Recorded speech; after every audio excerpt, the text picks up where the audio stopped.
Hello and welcome back to study with Saurabh YouTube channel. आज के इस वीडियो में हम हिंदी साहित्य का जो हमारा काव्य का थ्योरी खत्म हो गया था और उसके बाद हम एमसीक्यू को कंटिन्यू कर रहे हैं और उसी एमसीक्यू की कड़ी में ये पार्ट 4 है। इससे पहले मैंने विद्यापति, कबीरदास, सूरदास इनसे संबंधित एमसीक्यू हैं उनको 3 वीडियो में डिस्कस कर लिया है। इस जो सीरीज है इसमें हम लगभग 300 प्लस प्रश्न करेंगे, 400 तक भी जा सकते हैं।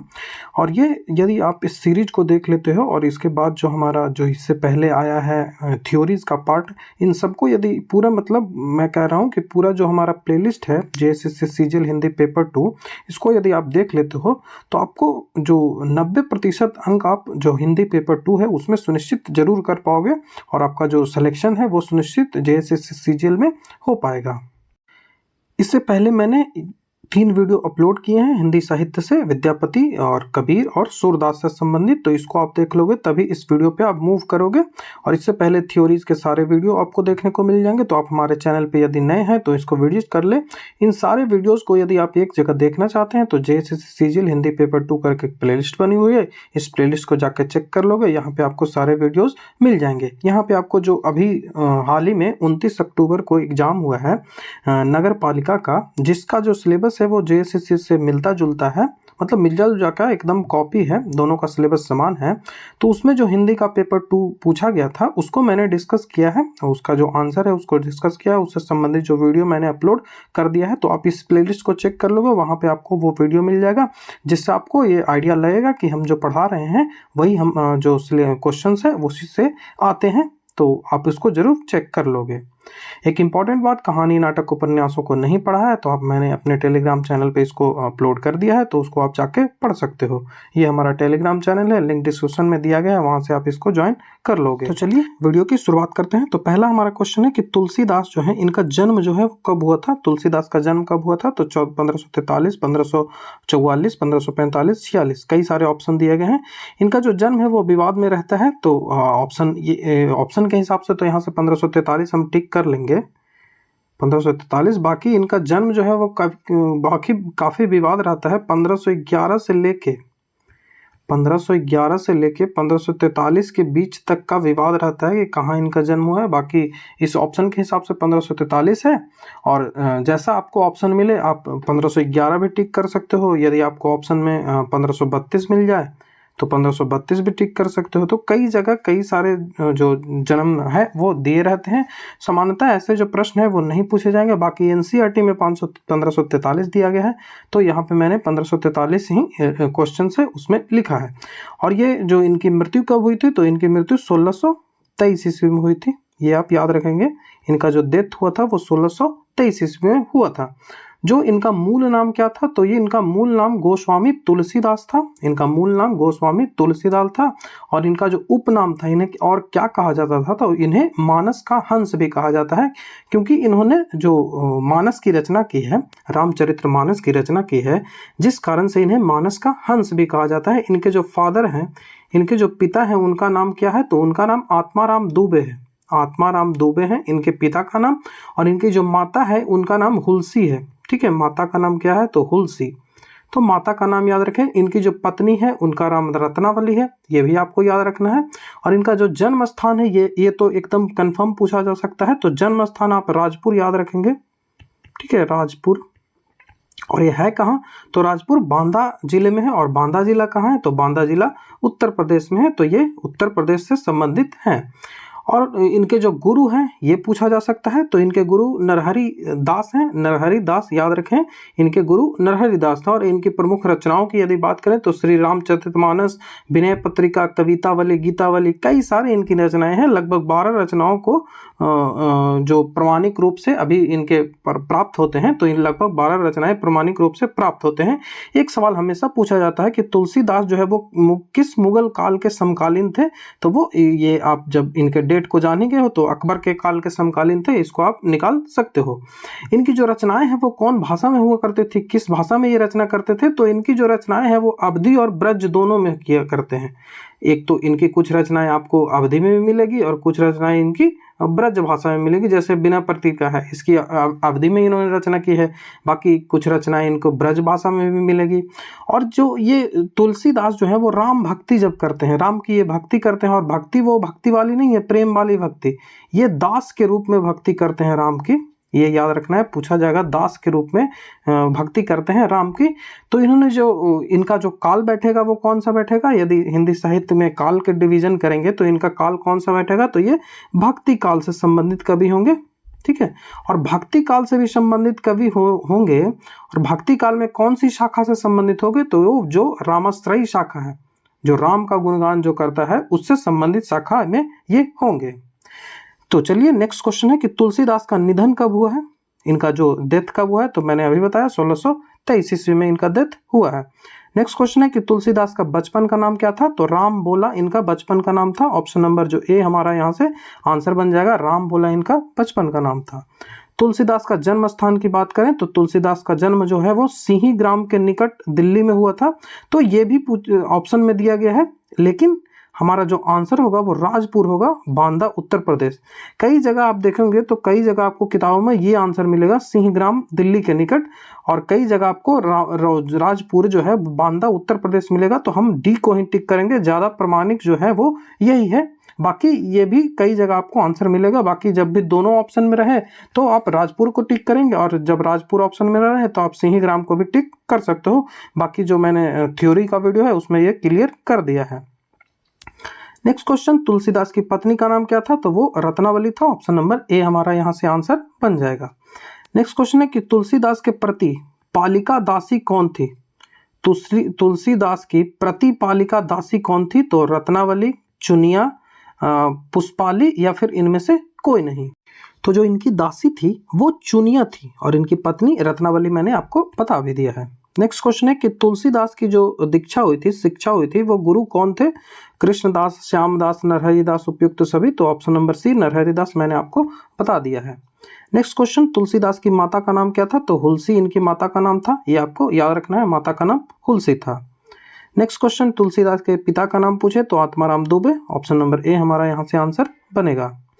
नेक्स्ट क्वेश्चन, तुलसीदास के जो गुरु थे, जो उनके दीक्षा जिनसे ली थी, वो गुरु कहाँ के वासी थे, बनारस के वासी थे, या फिर वृंदावन के थे, सुकरखेत के थे, या फिर उत्तर प्रदेश के थे। तो जो तुलसीदास के गुरु है वो ऑप्शन नंबर जी सुकरखेत जो है वहाँ के वासी थे, तो ऑप्शन नंबर सी हमारा यहाँ से आंसर बनेगा। नेक्स्ट क्वेश्चन है कि तुलसीदास के जो दीक्षा शिक्षा ली थी वो गुरु की जो क्वालिटी थी वो कैसी थी, तो वो शेष सनातन थे। उसके बाद वो काशी के विद्वान भी थे, ये भी सही है, तो उपयुक्त तो दोनों यहाँ से सही हो जाएगा, तो ऑप्शन नंबर सी हमारा यहाँ से आंसर बनेगा। तुलसीदास कितने वेदों के ज्ञाता थे, तो उन्हें चतुर्वेदी कहा जाता है। चतुर्वेदी का अर्थ हो जो चारों वेदों का ज्ञान करता है उसे चतुर्वेदी कहा जाता है, तो ऑप्शन नंबर बी यहाँ से हमारा आंसर बन जाएगा। तुलसीदास चारों वेदों का ज्ञान थे। यदि 3 वेदों का किसी को ज्ञान प्राप्त हो, 3 वेदों का, तो उसे त्रिवेदी कहा जाता है। जो 2 वेदों का ज्ञान प्राप्त करता है उसे दुर्वेदी कहा जाता है। तो इसी तरह से ये चतुर्वेदी थे, चारों वेदों का ज्ञान इन्हें प्राप्त था। तुलसीदास कहाँ से स्थायी निवासी जो थे, तुलसीदास का यदि स्थायी निवास की बात करें तो वो किस अस्थायी निवास से थे, तो वृंदावन, अयोध्या, काशी या फिर अमृतसर। यहाँ से ऑप्शन जो वृंदावन, अयोध्या, काशी, अमृतसर, तो ऑप्शन नंबर जो सी है काशी हमारा यहाँ से आंसर बन जाएगा। नेक्स्ट क्वेश्चन है कि केशव कही न जाए का कहिए, यह जो पंक्ति है वो किस कवि की है। केशव कही न जाए का कहिए, तो केशवदास, कबीरदास, तुलसीदास या फिर नरहरिदास। तो आपको कंफ्यूजन हो जाएगा क्योंकि तुलसीदास की जो अधिकतर रचनाएं हैं वो भगवान श्री राम से संबंधित है, ना कि कृष्ण से संबंधित है। लेकिन यहाँ कृष्ण से संबंधित भी इनकी एक रचना है जिसे कृष्णावली कहा जाता है, कृष्ण गीतावली कहा जाता है। तो तुलसीदास जो है वो विनय पत्रिका में ये रचना करते हैं। ये जो आपको पंक्ति दिख रही है, केशव कही न जाए का कहिए, ये विनय पत्रिका में तुलसीदास ने इसकी रचना की है, ये आपको याद रखना है। तो तुलसीदास की रचना है, ऑप्शन नंबर जो सी है हमारा यहाँ से आंसर बनेगा। जो केशव कही न जाए का कहिए तुलसीदास की विनय पत्रिका में कही गई है। यदि विनय पत्रिका के प्रकाशन की वर्ष की बात करें तो 1585 ईस्वी में इसका प्रकाशन हुआ था, 1585 ईस्वी में। और इसका काव्य का रूप कैसा है, तो ये गीति काव्य है। जो गाने योग जो काव्य होता है वो गीति काव्य में इसकी रचना की गई है। इसकी भाषा कौन सी है, तो ये ब्रज भाषा है, ठीक है। विनय पत्रिका की भाषा ब्रज भाषा है, और समानतः इनकी कौन भाषा में लिखते हैं, ये अवधि में लिखते हैं, ठीक है। तो ये इनकी जो रचना है, जिस तरह से जितनी बढ़िया ये रचना अवधि में करते हैं उतनी बढ़िया ये ब्रज भाषा में भी करते हैं। छंदों की संख्या की बात करें तो 279 छंद हैं और मुख्य रस कौन सा है, तो ये भक्ति रस का प्रयोग इसमें किया गया है।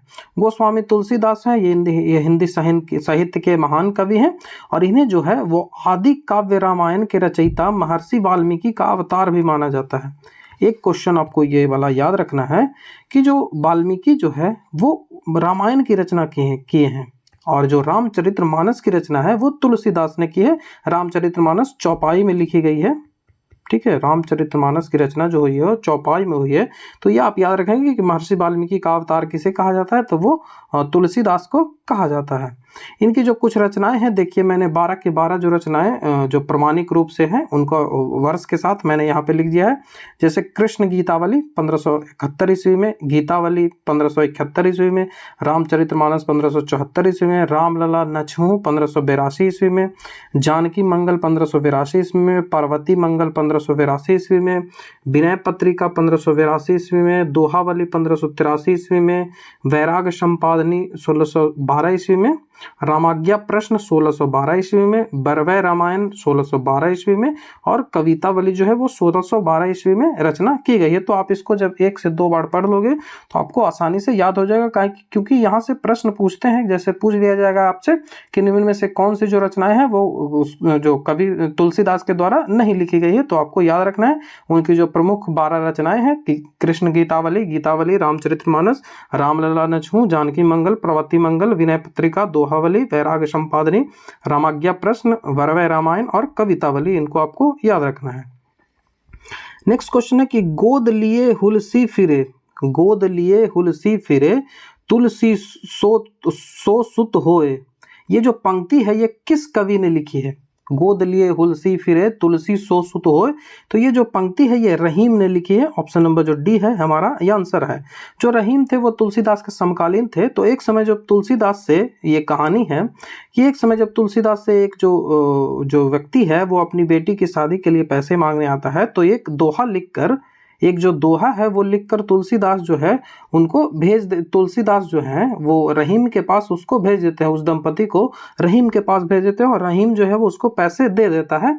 तो रहीम जो है वो उसको पैसे देता है। जो तुलसीदास दोहा लिखते हैं वो लिखते हैं कि सुरतिये नरतिये नागतिये यह चाहत सब कोय, ये लिखते हैं। तो ये रचना जब लिखते हैं तो उसी के विरोध बोल रहा हूँ।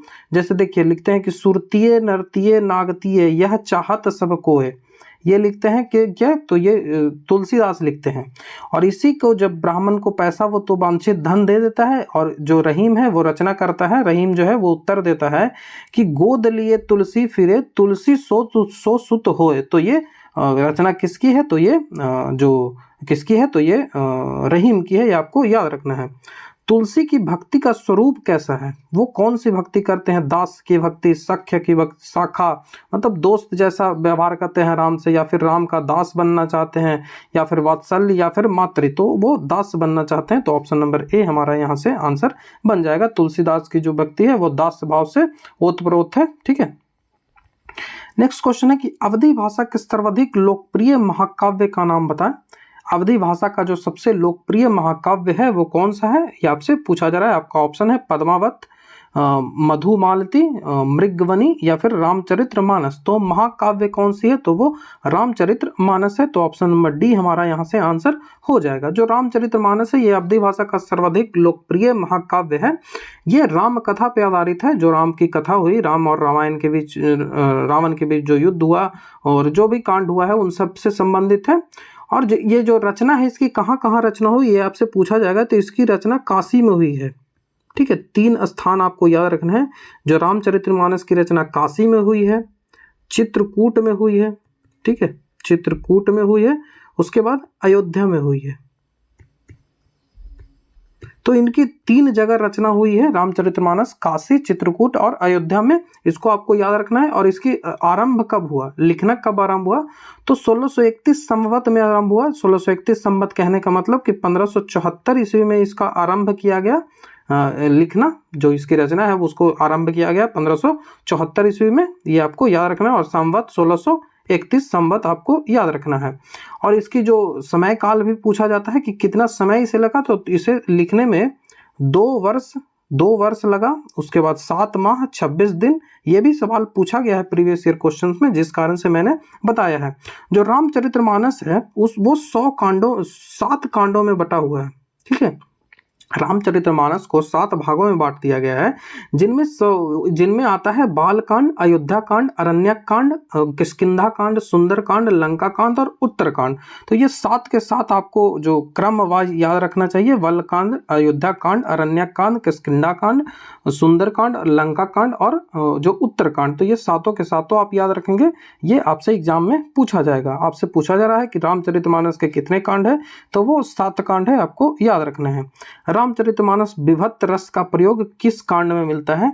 जो विभक्त रस है वो रामचरितमानस के किस कांड में मिलता है? तो आपका ऑप्शन है अरण्यक कांड या फिर लंका कांड। अरण्यक और लंका कांड में, या फिर सुंदर कांड, उत्तर कांड में, बाल कांड, अयोध्या कांड में, या फिर सभी कांडों में विभक्त रस का प्रयोग मिलता है? तो नहीं, विभक्त रस का प्रयोग केवल और केवल अरण्यक कांड और लंका कांड में ही मिलता है। तो ऑप्शन नंबर ए हमारा यहाँ से आंसर बन जाएगा। जो रामचरितमानस का अरण्यक कांड है उसमें करुणा रस और विभक्त रस का प्रयोग आपको देखने को मिलेगा, और वहीं लंका कांड में वीर रस तो देखने को मिलेगा ही, उसके बाद भयानक रस भी देखने को मिलेगा और विभक्त रस वहां पे भी मिलता है। तो विभक्त रस का प्रयोग कहाँ कहाँ हुआ है? तो वो अरण्यक कांड और लंका कांड दोनों में हुआ है।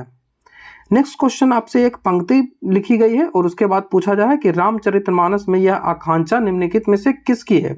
तो यहाँ पंक्ति में कहा जा रहा है कि अरंथ अरंथ न धर्म न कौम कौम रुचि, गति न चरहू निर्बाण, जन्म जन्म रति राम पद, यह बरदानु न आन। तो ये जो रचना है वो क्या करते हैं? तो ये भरत लिखते हैं, जो राम के जो भाई हैं भरत, जो वही लिखते हैं कि जो वो भरत कहते हैं कि जो हमको जो कुछ नहीं चाहिए, मुझे ना तो अर्थ चाहिए, ना तो अर्थ में कोई मेरी रुचि है। मतलब आप जानते होंगे कि धर्म अर्थ काम मोक्ष, धर्म अर्थ काम मोक्ष 4 पुरुषार्थ हैं।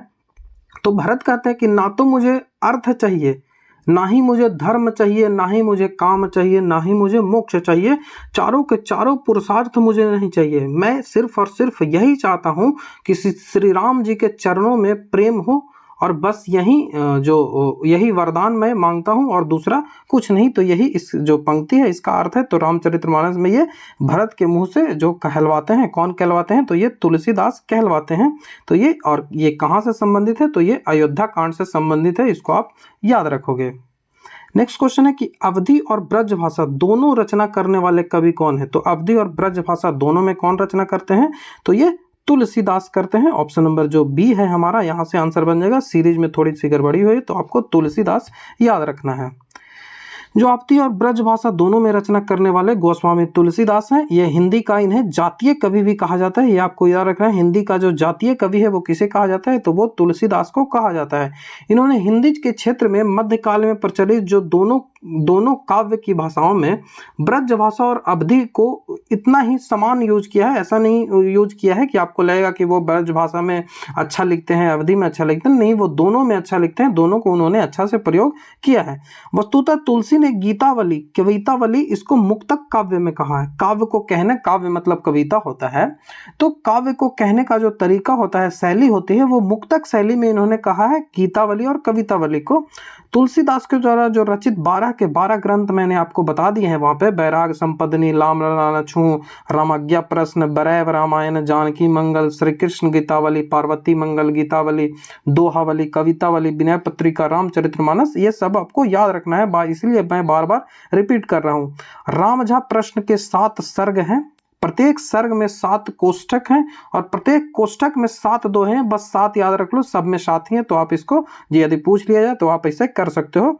तुलसीदास ने रामाज्ञा प्रश्न की रचना जो है वो मात्र 6 घंटे में की है, तो ये पूछा जा सकता है आपसे, तो इसको आप याद रखोगे। निम्नलिखित में से कौन सी जो रचना है वो तुलसीदास की नहीं है? तो रामचंद्रिका, कवितावली, गीतावली, विनय पत्रिका, ये तीनों तो है, बाकी रामचंद्रिका जो है वो नहीं है। तो ये आपको याद रखना है। नेक्स्ट क्वेश्चन है कि भक्ति काल के किस कवि को जातीय कवि कहा जाता है? तो मैंने अभी आपको बताया, जातीय कवि तुलसीदास को कहा जाता है, गोस्वामी तुलसीदास को। नेक्स्ट क्वेश्चन है कि वैराग्य संपदनी किस कवि की रचना है? तो ये अभी भी मैंने बताया, ये तुलसीदास की रचना है। ऑप्शन नंबर ए हमारा यहाँ से आंसर बन जाएगा। इनमें से कौन सा कथन जो है वो असत्य है? असत्य कथन के चूज करना है। ज्ञानेश्वरी शाखा जो है, ज्ञानेश्वरी शाखा के कवि है निराकार की उपासना करते हैं, तो ये सही है, ये तो सही है। कबीर संत कवि है, तो संत की जो संत कवि की धारा है जिसे ज्ञानेश्वरी धारा भी कहते हैं, इन्होंने निरंकार जो ब्रह्मा का रूप होता है उसकी उपासना करते हैं, तो संत जो कवि है, कबीर जो है वो संत कवि धारा के हैं, ये भी सही है। प्रभु जी तुम चंदन मैं पानी, ये संत जो रविदास है उसकी पंक्ति है, तो ये भी सही है। और संत तुलसीदास ज्ञानेश्वरी शाखा के कवि हैं, ये गलत हो जाएगा, संत तुलसीदास ज्ञानेश्वरी नहीं, ये रामाश्रयी शाखा के कवि हैं, ठीक है। रामाश्रयी जो शाखा है उसके ये कवि हैं, राम से संबंधित जो रचनाएं हैं वो ये करते हैं, जिस कारण से इन्हें रामाश्रयी शाखा के अंतर्गत रखा जाता है। आप यहाँ पे देख सकते हो, मैंने सारी चीजें यहाँ पे टाइप भी कर दिया है। निम्नलिखित विकल्पों में से जो राम भक्ति काव्य की विशेषता नहीं है उसे छांटिए। जो राम की भक्ति से संबंधित जो काव्य है उसमें विशेषता नहीं पूछा जा रहा है आपसे, तो विष्णु के अवतार रूप का राम का वर्णन है, तो ये सही है, विष्णु के अवतार ही राम थे, ठीक है। उसके बाद लोक मंगल एवं समन्वय भावना का प्रतिपादन करते हैं, तो ये भी सही है। असद पर संवृतों की विजय, मतलब जो बुराई है उस पर अच्छाई की विजय की बात करते हैं, तो ऑप्शन नंबर सी भी सही है। बाकी कृष्ण की विविध लीलाओं का गायन किया जाता है राम भक्ति काव्य में, तो ये गलत हो जाएगा, तो ऑप्शन नंबर जो डी हमारा यहाँ से आंसर बन जाएगा। इसमें कृष्ण नहीं, इसमें राम से संबंधित रचनाओं पे बात की जाती है, ठीक है। तो इसमें कृष्ण की विविध लीलाओं नहीं, इसमें राम भक्ति में राम के जो लीलाएं हैं उस पर बात की जाती है। तुलसीदास की जो विनय पत्रिका है वो उसकी भाषा कौन सी है, ये आपसे पूछा जाए, तो ये जो तुलसीदास जो हैं वो दोनों रचनाएं करते हैं, जैसा कि मैंने आपको बताया भी कि तुलसीदास की जो रचनाएं हैं वो कौन कौन सी है, तो तुलसीदास की रचनाएं ब्रज भाषा में भी करते हैं और अवधी में भी करते हैं। तो विनय पत्रिका जो है उसकी रचना तुलसीदास किस भाषा में करते हैं, तो मैंने आपको पहले ही बताया कि ब्रज भाषा में विनय पत्रिका की रचना हुई है, तो ऑप्शन नंबर ए हमारा यहाँ से आंसर बन जाएगा। जो गोस्वामी तुलसीदास के द्वारा जो रचित विनय पत्रिका है ये ब्रज भाषा में इन्होंने लिखा है। इन्होंने स्वामी की सेवा के करुणामय शब्दों में अपनी दीनता का निवेदन किया है। अपनी जो दीनता है, भिखारी जो है वो, ये पूछा जाएगा आपसे, अपने आप को भिखारी कहा है तुलसीदास ने, तो भिखारी आपको याद रखना है। विनय पत्रिका का अर्थ है अर्जी प्रस्तुत करना, मतलब कुछ रिक्वेस्ट कर रहे हैं तो वो विनय होता है, उसी का मतलब होता है। इसमें जो दरबारी शिष्टाचार का पूर्ण निर्वहन हुआ है, जो शिष्टाचार होता है दरबार में उसका भी निर्वहन तुलसीदास ने किया है। जो कृष्ण गीता वाले ग्रंथ की रचनाकार कौन है, तो ये तुलसीदास है, आपको याद रखना है, ऑप्शन नंबर बी यहाँ से आंसर होगा। इसमें कृष्ण की जो रचनाएं हैं कृष्ण से संबंधित इन्होंने की है। कृष्ण गीता वाली गोस्वामी तुलसीदास के द्वारा ब्रज भाषा में रचित अत्यंत मधुर व रसमय गीत काव्य है। इसमें कृष्ण की जो बाल अवस्था है, इसमें गोपी उद्धव, जो गोपी है और उद्धव मतलब जो कृष्ण है, श्री कृष्ण संवाद के प्रसंग कवित्व शैली में किया गया है, जो कविता की शैली होती है उसमें की गई है। जो कृष्ण गीतावली है उसमें कुल 61 पद हैं, ये भी आपको याद रखना है, और जो कुछ पद है वो सूर सागर में आपको देखने को मिलता है, जो कि सूरदास के द्वारा रचित है।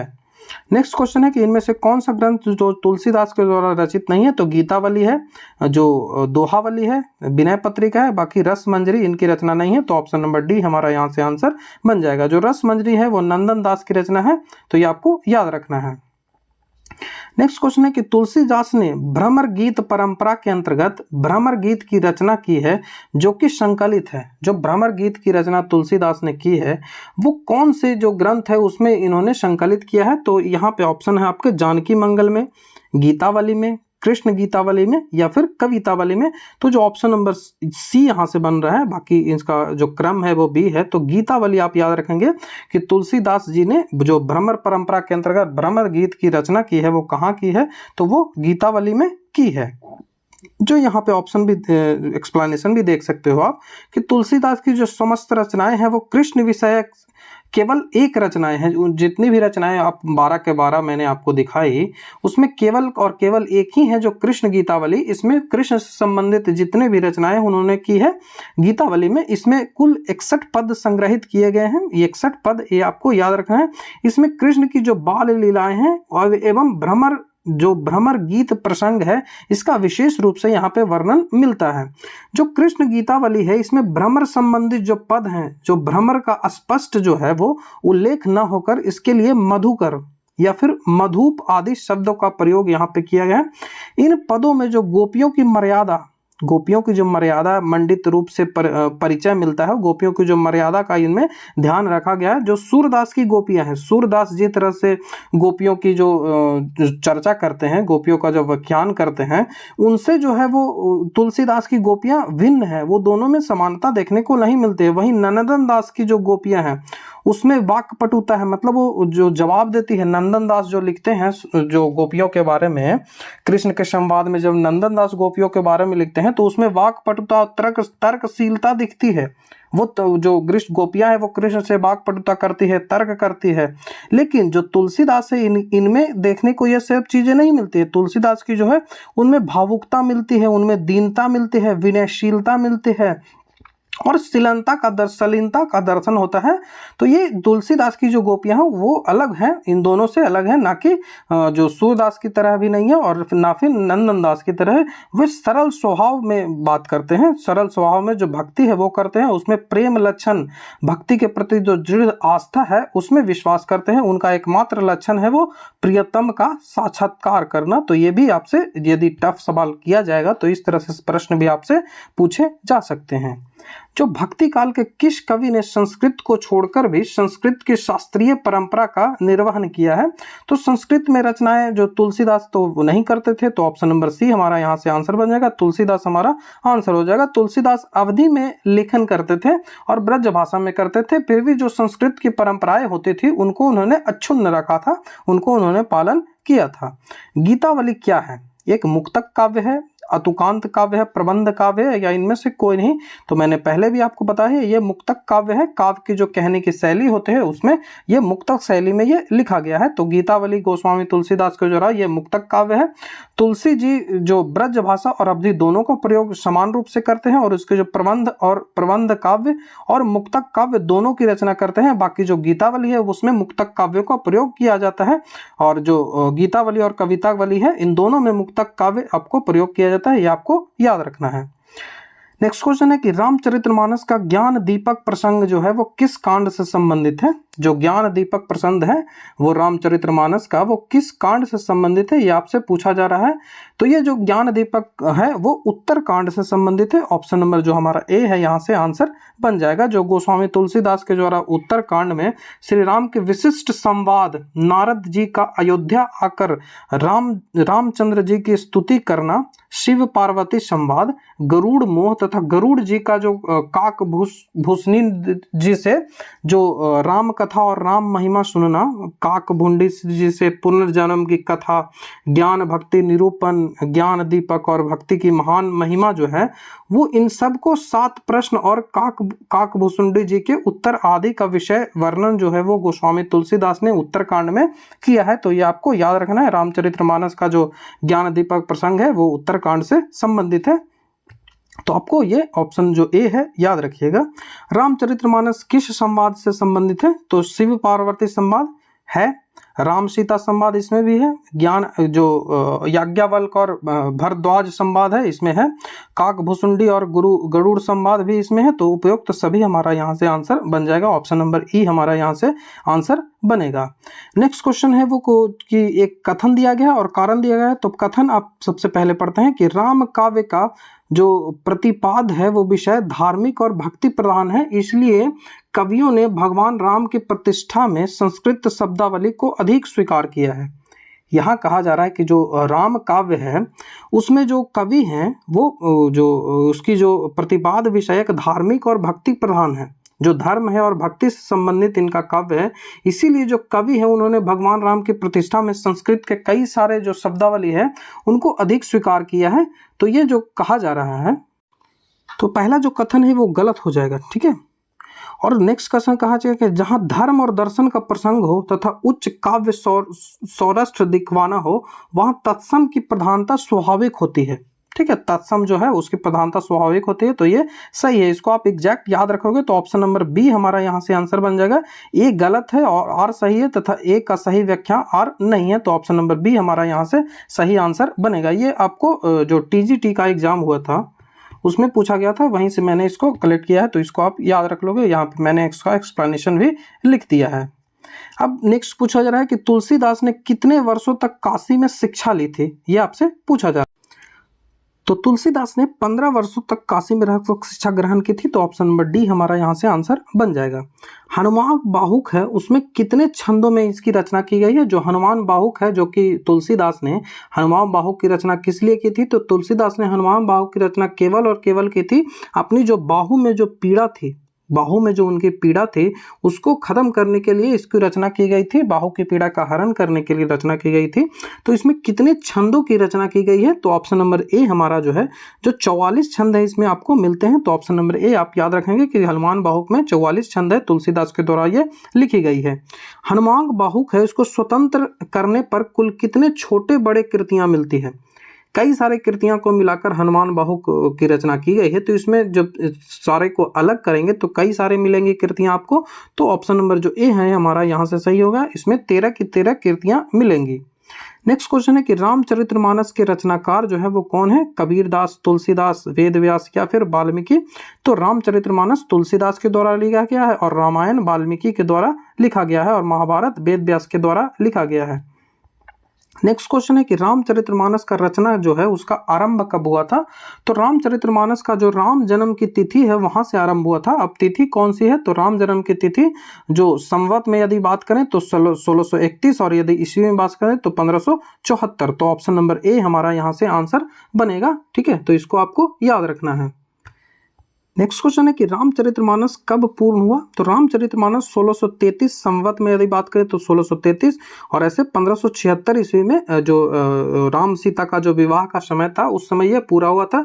इसमें 2 ईयर लगे थे, ये टोटल आपको 2 ईयर लगे थे, ये आपको याद रखना है। 2 ईयर लगे थे, इसमें 7 माह लगे थे, ये भी आपको याद रखना, और इसमें 26 दिन भी लगा था। तो हमने ये आपको बताया है 2 ईयर 7 माह 26 दिन। तो ऑप्शन नंबर जो बी है हमारा यहाँ से आंसर बनेगा। रामचरितमानस को पूर्ण होने में कुल कितना समय लगा था? तो 2 ईयर 7 माह 26 दिन। तो ऑप्शन नंबर ए हमारा यहाँ से आंसर बन जाएगा। नेक्स्ट क्वेश्चन है कि तुलसीदास अनुराग भरे प्रगाढ़ स्वर में मदद कंठ से किस पद को गाया करते हैं? तो भरत भय ठांडे कर जोरी, या फिर राम राम श्री राम, या फिर जय श्री राधे हरे राम हरे कृष्ण। तो भरत भय ठारे कर जोरी जो है उसको तुलसीदास जो है वो अनुराग भरे जो प्रभाड़ है उसमें ये गाया करते थे। तो ये ऑप्शन नंबर ए हमारा यहाँ से आंसर बन जाएगा। जो हमारा नेक्स्ट क्वेश्चन है कि तुलसीदास किस शाखा के कवि थे? जो हिंदी साहित्य का इतिहास है उसे कई शाखाओं में बांटा जाता है, तो ये राम भक्ति से संबंधित थे। ऑप्शन नंबर ए हमारा यहाँ से आंसर बन जाएगा। नेक्स्ट क्वेश्चन है कि तुलसीदास किसकी कविता है? तुलसीदास की जो कविता है वो किससे संबंधित होती थी? प्रेम धारा से, विरह धारा से, भक्ति धारा से, या फिर इनमें से कोई नहीं? तो इनमें होता था भक्ति धारा, और भक्ति भी कैसी? तो वो दास वाली भक्ति। ठीक है, दास वाली भक्ति। उसके बाद रामायण के रचनाकार जो है वो कौन है? तो रामायण के रचनाकार कौन है? तो वो वाल्मीकि हैं। और यदि रामचरितमानस की पूछे तब तुलसीदास हो गया, और वेदव्यास हो जाएगा किसकी? तो वेदव्यास महाभारत की। ये आपको याद रखना है। रामायण के बाद सर्वाधिक सफल, लोकप्रिय एवं उत्कृष्ट कृति कौन है? तो वो रामचरितमानस है, तुलसीदास द्वारा रचित। जो वेदव्यास है वो तो पहले की बात है, और जो भगवत गीता है वो महाभारत का ही जो 16वां सर्ग है उससे संबंधित है। तो ऑप्शन नंबर ए हमारा यहाँ से आंसर होगा। नेक्स्ट क्वेश्चन है कि तुलसीदास किस भाषा में रचना करते हैं? तो वो अवधी में भी करते हैं, ब्रज में भी करते हैं। तो ऑप्शन नंबर सी हमारा यहाँ से आंसर हो जाएगा। तुलसीदास ब्रज भाषा का उपयोग किसके लिए करते हैं? ये सवाल पूछा जा रहा है कि तुलसीदास जो है वो ब्रज भाषा का जो प्रयोग है वो किस लिए, जो कौन सी रचनाएं हैं उन सब में तुलसीदास ब्रज भाषा का उपयोग करते हैं। तो जो गीति काव्य है, जो गाने वाला काव्य होता है, उसमें ब्रज भाषा का ये प्रयोग करते हैं। तो ऑप्शन नंबर बी हमारा यहाँ से आंसर बन जाएगा। नेक्स्ट क्वेश्चन पूछे है कि गोस्वामी जी ने अवधी भाषा का प्रयोग किसके लिए करते हैं? जो अवधी भाषा है उसका प्रयोग किसके लिए करते हैं? तो जो सामान्य प्रबंध रचना होती है, मुक्तक काव्य नहीं, ये प्रबंध जो रचनाएं होती है उसमें ये करते हैं।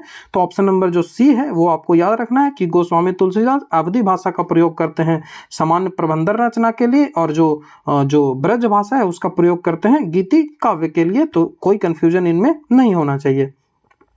तुलसीदास का पूरा नाम आपसे पूछा रहा है, तो यहाँ ऑप्शन नंबर डी हमारा जो होगा गोस्वामी तुलसीदास, यहाँ से आंसर बन जाएगा। रामचरितमानस और विनय पत्रिका की जो रचना है वो किसने की थी? तो वाल्मीकि, तुलसीदास, वेदव्यास। तो तुलसीदास हमारा यहाँ से आंसर बन जाएगा।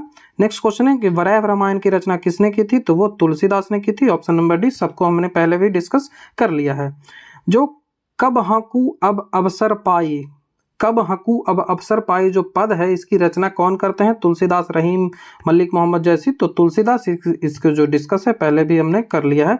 द्वार है भोर की द्वार है भोर ही को आजू पद के रचयिता कौन है?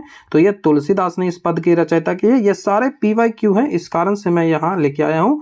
NCERT का जो बुक है NCERT, उसमें ये पूछा गया है, उससे ही मैंने यहाँ कलेक्ट किया है। जो कवितावली है इसकी रचना तुलसीदास ने की है। गीतावली, कवितावली, विनय पत्रिका सारे मैंने आपको बता दिया है। तुलसीदास कैसे कवि हैं? रहस्यवादी, छायावादी, अलगाववादी या फिर समन्वयवादी? तो ना तो वो रहस्य की कविता लिखते हैं, ना वो छायावादी हैं, और ना ही अलगाव से कविता लिखते हैं। वो समन्वयवादी है, वो समन्वय बैठाने का प्रयास करते हैं। तो ऑप्शन नंबर डी हमारा यहाँ से आंसर बन जाएगा।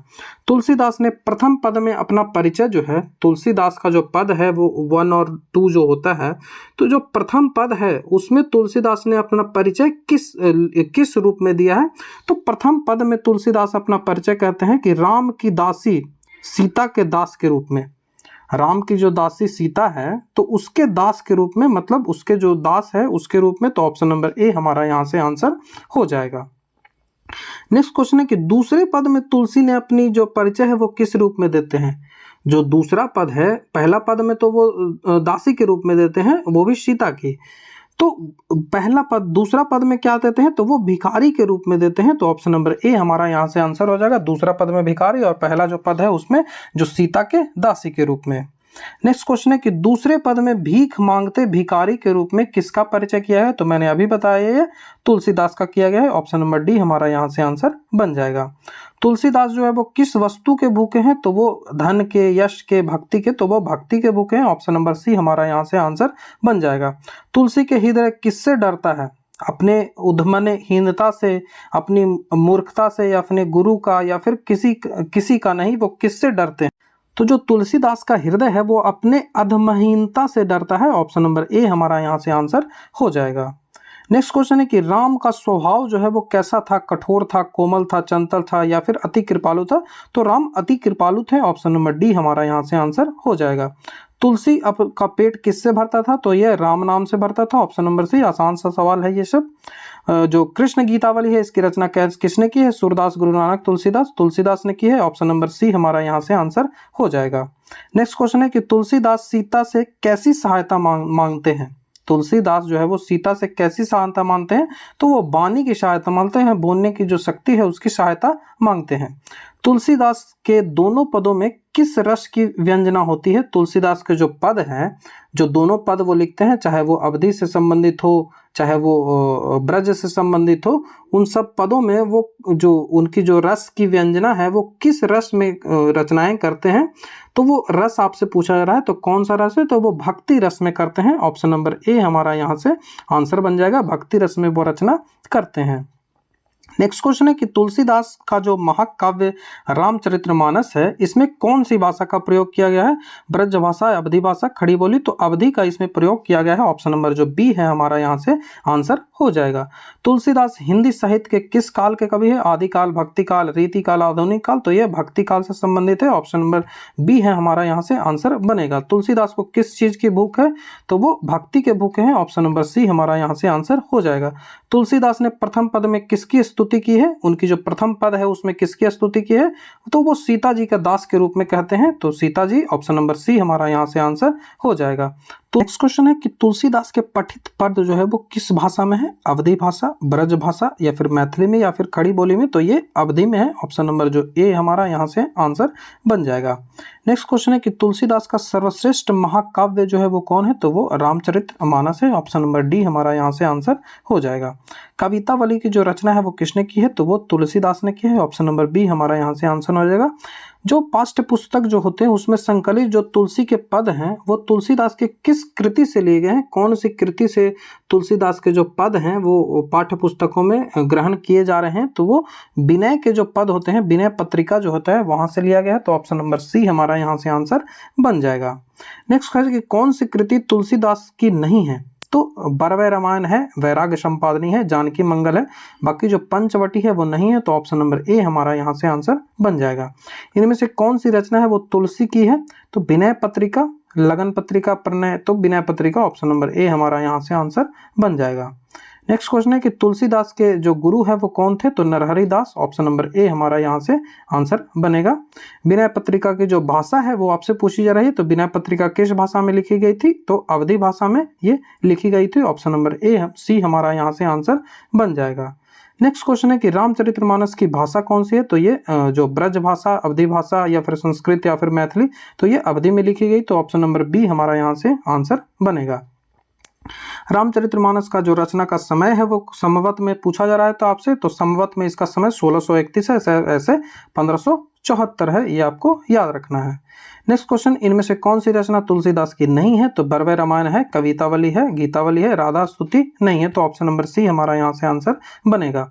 निम्नलिखित में से रामचरितमानस क्या है? तो महाकाव्य, गीत काव्य, गाथा, खंड काव्य, तो ये महाकाव्य है। ऑप्शन नंबर ए हमारा यहाँ से आंसर बनेगा। रामचरितमानस का प्रधान रस कौन सा है? रामचरितमानस में कौन सा रस का प्रयोग किया गया है? वीर रस, करुणा रस, भक्ति रस या फिर श्रृंगार रस? तो रामचरितमानस में भक्ति रस का प्रयोग किया गया। ऑप्शन नंबर जो सी है हमारा यहाँ से आंसर बनेगा। नेक्स्ट क्वेश्चन है कि हनुमान बाहु को तुलसीदास की किस कृति का एक अंग माना जाता है? हनुमान बाहु है जो कौन सी कृतियों में किया गया था? इसमें 44 छंद है, ये मैंने आपको पहले भी बता दिया है। और यदि अलग अलग बांट दिया जाए तो इनमें 13 जो अलग अलग रचनाएं हैं उनको मिलाकर ये 44 छंद इसमें किया गया है।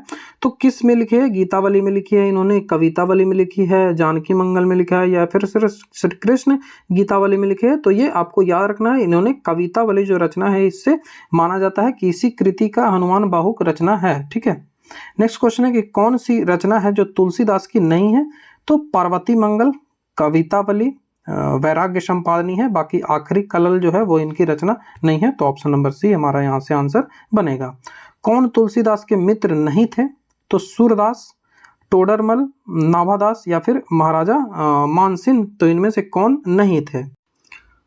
तो जो सूरदास हैं इनके मित्र नहीं थे। तो ऑप्शन नंबर ए हमारा यहाँ से आंसर बन जाएगा। नेक्स्ट क्वेश्चन है कि कबटुक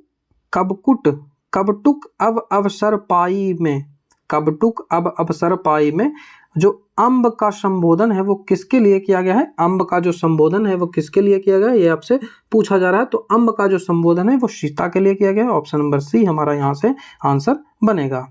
नेक्स्ट क्वेश्चन है कि तुलसीदास ने प्रथम पद में अपना परिचय किस रूप में दिया है?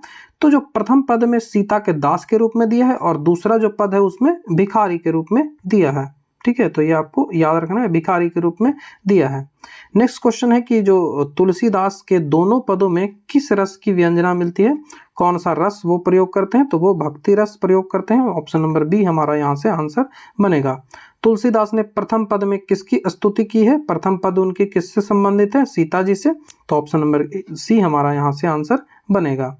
नेक्स्ट क्वेश्चन है कि काशी में कितने वर्ष तक रहकर तुलसीदास ने शिक्षा प्राप्त की थी? तो 15 वर्ष। ऑप्शन नंबर ए हमारा यहाँ से आंसर बनेगा। 15 वर्ष आपको याद रखेगा, बाकी अलग अलग जगहों पे 10 वर्ष भी आपको देखने को मिल जाएगा आंसर। तो ये वीडियो था जिसमें लगभग मैंने जो 60 से 70 प्रश्नों को डिस्कस किया, 80 भी जा सकते हैं, मैंने काउंट नहीं किया, 80 प्रश्न लगभग इसमें मैंने डिस्कस किया और जिनमें एक्सप्लेनेशन की ज़रूरत थी उनमें हमने डिटेल जो एक्सप्लेनेशन है उसको भी किया। तो आशा करता हूँ आपको वीडियो पसंद आया होगा। यदि आपको वीडियो अच्छा लगता है तो आप हमारे चैनल को सब्सक्राइब, वीडियो लाइक और शेयर, कमेंट जरूर कर दें।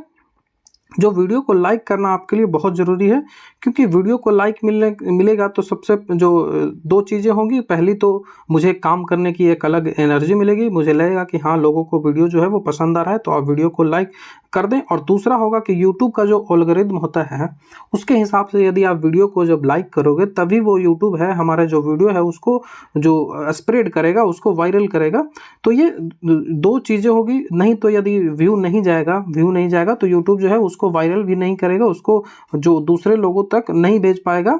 ठीक है, तो आपको वीडियो को लाइक करना बहुत ज़रूरी है। तो यदि आपको वीडियो पसंद आ रहा हो तो आपको वीडियो को लाइक करना पड़ेगा, अन्यथा मैं इतनी वीडियो बनाते रहूँगा, उसके बाद इसमें लाइक नहीं आते रहेगा तो मुझे भी उतनी एनर्जी नहीं मिल पाएगी। मुझे उस समय उस टाइप से जितना मैं मेहनत कर रहा हूँ उतना मुझे उसका मेहनताना नहीं मिल पाएगा, तो मुझे भी काम करने की उतनी एनर्जी नहीं मिल पाएगी।